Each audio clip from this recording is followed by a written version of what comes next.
मैं हूं professor doctor Rifat Hashmi और आप देख रहे हैं हमारा चैनल हाशमी क्लिनिक्स। आज का जो हमारा टॉपिक है वो है एलर्जी के हवाले से। एलर्जी जो है वो किसी बैरूनी वजह से भी हो सकती है और जिस्म के अंदरूनी काज की वजह से भी हो सकती है। ये दरअसल जिस्म का बढ़ा हुआ एक रद्द अमल है या रिएक्शन है जो किसी आम सब्सटेंस के लिए भी हो सकता है या मुख्तलिफ दवाओं के लिए भी हो सकता है। अब एलर्जी जो है ये बड़ा वास्ट सब्जेक्ट है। ये नेजल एलर्जी से लेकर दमा, छपाकी, सोजन, जलन, खारिश तक का मामला जो है वो हो सकता है। यानी जिस्म के मुख्तलिफ हिस्सों में इसकी अलामात जो है वो पैदा हो सकती हैं और बाज़ औक़ात तो एलर्जी इतनी शदीद हो सकती है कि इससे मतली कै और शाख की अलामात जो है वो पैदा हो जाती है। और जदीद तहकीक से तो ये भी पता चला है कि एलर्जी के नतीजे में जोड़ों और अंतड़ियों के अमराज जो है वो पैदा हो सकते हैं। एलर्जी जो है उसको समझना ये चाहिए कि ये जिस्म का जो इम्यून सिस्टम है या मुदाफ़ियती निज़ाम है उसका ये एक एबनॉर्मल या बढ़ा हुआ रिएक्शन है। तो अगर उस रिएक्शन को दुरुस्त, मसलन अंडा जो है वो हर आदमी खाता है, लेकिन बाज़ लोग जो हैं उनको अंडे से एलर्जी हो सकती है। बाज़ लोग ऐसे हैं कि जो अंडे को हाथ लगाएं तो उनको एलर्जी हो जाएगी। और ऐसी भी एग्जाम्पल मौजूद हैं कि रोशनदान में कबूतर ने अंडा दे दिया और वहां रहने वाले आदमी को एलर्जी हो गई उससे। तो ये बॉडी का एक बढ़ा हुआ रिएक्शन होता है, किसी आम सब्सटेंस के लिए भी हो सकता है या दवाओं के लिए भी हो सकता है। मसलन बाज लोगों को पेनिसिलिन से या एंटीबायोटिक से एलर्जी होती है, या आम जो चीज़ें हैं मसलन डस्ट है या जानवरों की खाल से जो फर है उससे बाज़ लोगों को एलर्जी होती है। तो रिवायती जो तरीका इलाज है एलोपैथी सिस्टम में, तो उसमें तो इसका सिर्फ एक ही इलाज है कि एंटी हिस्टामीन जो है वो दे दिया जाता है, क्योंकि जब बॉडी किसी भी एलर्जन के खिलाफ अपना रिएक्शन जाहिर करती है तो जिस्म में हिस्टामीन जो है वो खारिज होती है और जिस्म की ये कोशिश होती है कि उसकी म्यूकस सिक्रीशन जो है उसको बढ़ाकर इस इरिटेटिंग सब्सटेंस को जिस्म से बाहर निकाला जाए। तो एलोपैथी सिस्टम में एंटी हिस्टामीन देकर उस हिस्टामीन को दबा दिया जाता है। तो वक्ती तौर पर तो इससे फाका हो जाता है, लेकिन फिर मरीज जो है वो लंबे अरसे तक दवाओं का आदी हो जाता है और बल्कि कई हालात में तो साल हर साल उसे दवाएं खाना पड़ती हैं, वो छोड़ नहीं सकता है। और उसके जो साइड इफेक्ट्स हैं वो अपनी जगह पर मौजूद हैं। होम्योपैथी में, एक्यूपंक्चर में और अल्टरनेटिव मेडिसिन में चूंकि हम जिस्म के इम्यून सिस्टम या मुदाफ़ियती निज़ाम को बेहतर कर देते हैं या उसका जो बढ़ा हुआ रिएक्शन है उसको बॉडी नॉर्मल कर लेती है, तो इसलिए एलर्जी का जो है वो मुकम्मल इलाज हो जाता है। हमारे पास ऐसा कंप्यूटराइज सिस्टम मौजूद है कि जिससे हम टेस्ट करके एलर्जी जो है वो चेक कर सकते हैं कि किन चीज़ों से मरीज को एलर्जी ज़्यादा होती है। तो अगर होम्योपैथी दवाओं की फहरिस्त देखी जाए तो एलर्जी के इलाज के लिए बहुत सी होम्योपैथिक अद्वियात जो हैं वो इस्तेमाल की जाती हैं। चंद मिसालें देने, होम्योपैथी दवा जो है वो हमेशा केस टेकिंग के बाद अलामात की बुनियाद पर डिफ्रेंशिएट होगी और तजवीज़ होगी। लेकिन चूंकि आमतौर पर लोगों को पता नहीं होता कि किस तरह की अलामात जो हैं वो बतानी चाहिए, वो सिर्फ एक ही लफ्ज़ बोलते हैं, बस ये हमें एलर्जी है।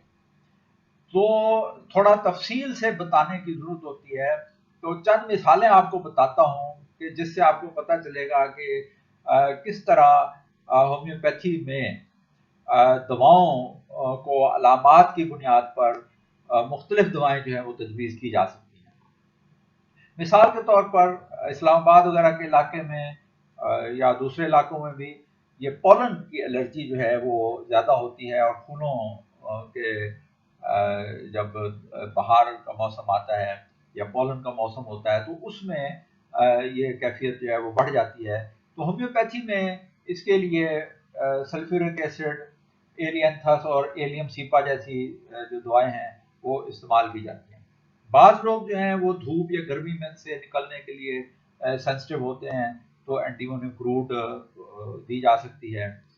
इसी तरीके से अगर जल्द की एलर्जी है और मरीज जो है वो ठंडक से बेहतर महसूस करता है और गर्मी से उसकी तकलीफ बढ़ती है तो एपिस दवा हो सकती है। और डस्ट से जिन लोगों को एलर्जी है तो पोथस फोटिडा और लाइकोपर्सिकम वगैरह दवाएं हैं। एरेलिया भी एक दवा है जो इसके लिए इस्तेमाल होती है। अगर मरीज को एलर्जी है और उसकी जल्द जो है वो सूखती जा रही है और मीठे का मरीज शौकीन है और दुबला है तो आर्जेंटम नाइट्रिकम सोच सकते हैं। इसी तरह अगर सर्दी से तकलीफ बढ़ती है और गर्मी से अफाका होता है तो आर्सेनिक दवा हो सकती है।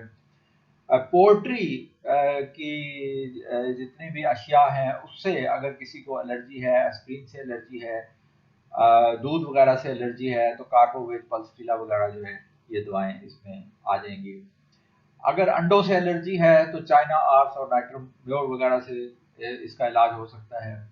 इसी तरीके से अगर धूप में जाने से, जैसे मैंने बताया कि एंटीमोनियम क्रूड एक दवा है, जलसीमियम भी इसकी दवा हो सकती है। और एलोपैथी में जो दवा इस्तेमाल होती है हिस्टामीन, यानी जिस्म जो सब्सटेंस खारिज करता है हिस्टामीन, एलोपैथी तो उसके लिए एंटी हिस्टामीन दवाई देते हैं, लेकिन होम्योपैथी में हिस्टामीन की जो पोटेंसी है वो भी एलर्जी के इलाज के लिए इस्तेमाल की जा सकती है। बाद लोगों को बियर या विस्की वगैरह से एलर्जी होती है तो काली बाइक्रोम इसकी दवा है। दूध या दूध से बनी हुई चीज़ों से अगर एलर्जी है तो सीपिया इसकी दवा हो सकती है।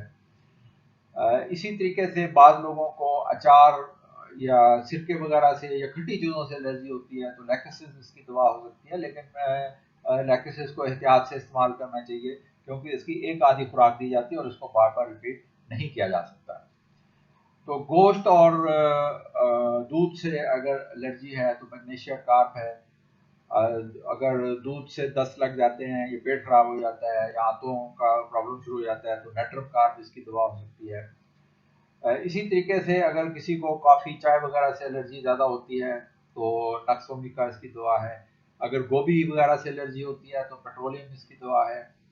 अगर किसी को गंदम से एलर्जी है तो उसमें एक नौसोड है जो कि एहतियात से इस्तेमाल करना चाहिए, सुराइनम, और ये भी लंबे वक्फों से हम इसको इस्तेमाल करवाते हैं, रेगुलर इस्तेमाल नहीं किया जाता।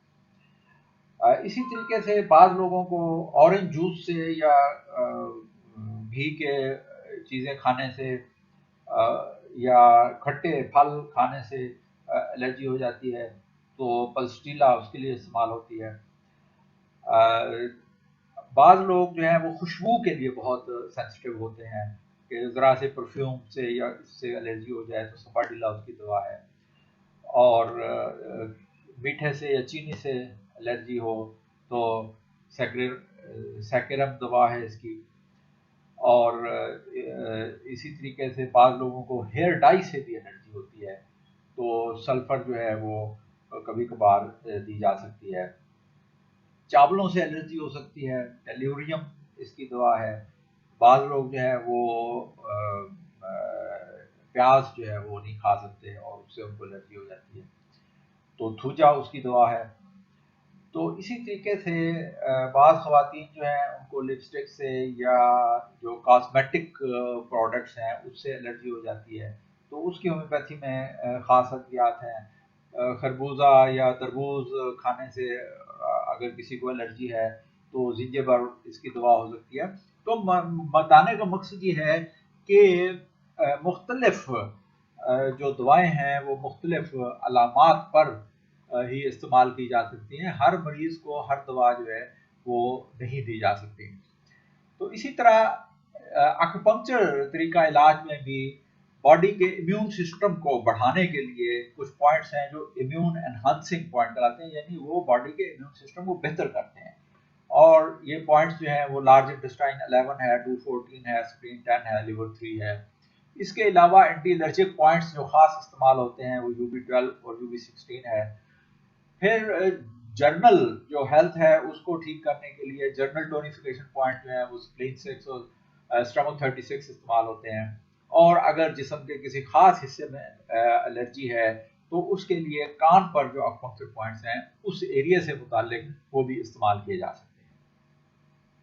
جہاں تک میگنیٹو تھراپی کا تعلق ہے تو ہائی پاور میگنیٹس دونوں ہتھیلیوں کے نیچے رکھنے سے بھی اس کا علاج ہوتا ہے، اور انٹرنلی بائی پولر جو میگنیٹک واٹر ہے اس کا استعمال کیا جا سکتا ہے۔ اور رنگ اور روشنیوں سے جو علاج کیا جاتا ہے اس میں عام طور پر جو سبز روشنی ہے اس کا استعمال ہوتا ہے، گرین واٹر کا استعمال ہو سکتا ہے، گرین آئل کا استعمال ہو سکتا ہے۔ اسی طریقے سے کھانے پینے کی جو چیز ہے اس کو بھی اگر گرین لائٹ میں رکھا جائے، یعنی جن کھانے پینے کی چیزوں سے الرجی ہے اگر اس کو گرین لائٹ میں رکھ دیا جائے تو پھر یہ ہے کہ وہ بھی اس سے الرجی کم ہو جائے گی۔ جن لوگوں کو الرجی ہے اور اگر کسی خاص چیز سے ان کو الرجی ہوتی ہے تو کچھ عرصے کے لیے ان کو چاہیے کہ وہ ان چیزوں کا استعمال جو ہے وہ ترک کر دیں، اور جب بہتر ہو جائیں تو پھر ان چیزوں کا استعمال کریں۔ خاص طور پر جن لوگوں کو زیادہ کھانے پینے کی چیزوں سے الرجی ہوتی ہے، اس میں انڈے ہیں، سیب ہیں، ناشپاتی ہے، بعض لوگوں کو چیریز اور آڑو سے الرجی ہوتی ہے، یا مونگ پھلی اور اخروٹ سے الرجی ہو سکتی ہے، جو سی فوڈ ہے اس سے بعض لوگوں کو الرجی ہوتی ہے۔ اسی طریقے سے کئی مریض ہم نے دیکھے ہیں جن کو گندم سے الرجی ہوتی ہے، اور یہ بھی ایک خاص طرح کی بیماری ہے جو کہ ایلوپیتھی میں تو ناقابل علاج ہے، لیکن ہومیوپیتھی میں اس کا علاج جو ہے وہ ہو سکتا ہے۔ تو یہ الرجی کے علاج کے لیے جو ہومیوپیتھی ادویات ہیں وہ بہت ہی مؤثر ثابت ہوتی ہیں، اور ہم اپنے ٹیسٹنگ سسٹم پر اس کو دیکھ بھی سکتے ہیں کہ آپ کو کس چیز سے الرجی ہے، اور علاج کرنے کے بعد ہم دوبارہ ٹیسٹ کر کے دیکھ لیتے ہیں کہ اس میں کتنا جو ہے وہ افاقہ ہوا ہے۔ تو میں اس کی تفصیل جو ہے وہ ہماری ویب سائٹ پر بھی موجود ہے، جس کا لنک جو ہے وہ میں نیچے ڈسکرپشن میں دے دوں گا، تو آپ وہ بھی وزٹ کر سکتے ہیں۔ شکریہ۔